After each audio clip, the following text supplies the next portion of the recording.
Puketas vilioja ne tik balto smėlio paplūdimiais ir kaitria saulė. Turistai čia gali padirbėti Gibonų draustinyje. Gibonų išsaugojimo projektas pradėtas siekiant išsaugoti baltarankius gibonus. Steigiami rezervatai, vykdoma švietimo programos.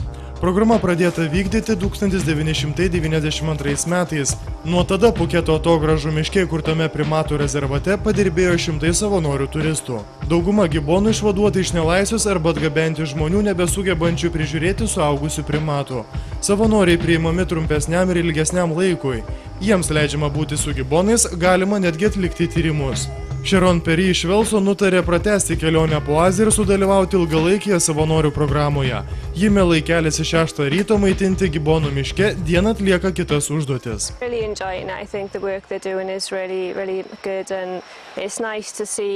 Man labai patinka. Manau, ši programa labai reikalinga. Smagu stebėti, kaip gyvūnai čia patenka, o po kurio laiko paleidžiami į mišką. Ten jie vėl atranda ryšį su gamta. Šis darbas labai svarbus. Kiek liūdna, nes daugelis niekada nebeatgaus laisvės.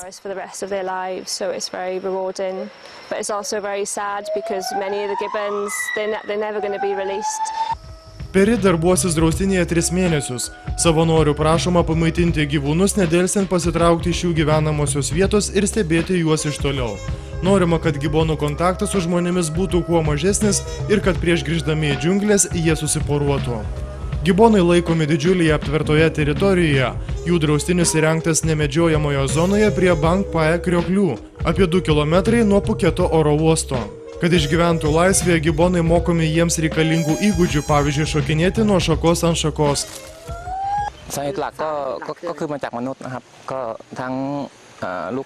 Gibonų populiacija iš esmės mažėja dėl žmonių kalties.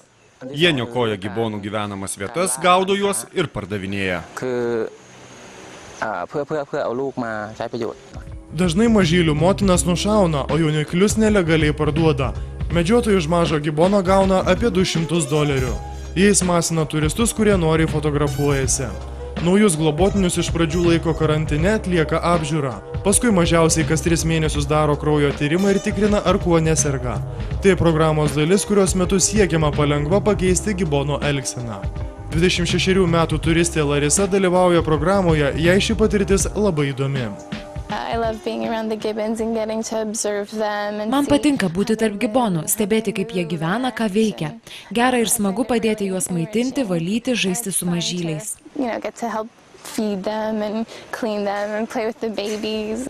Nuo 2002 spalio į laisvę paleisti 20 gibonų. Šiuo metu rezervate gyvena 31 gibonas. Nuo 1992 metų Tailande draudžiama savavališkai auginti gibonus. Pažeidėjams gresia bauda iki $1160 ir netgi 4 metai kalėjimo.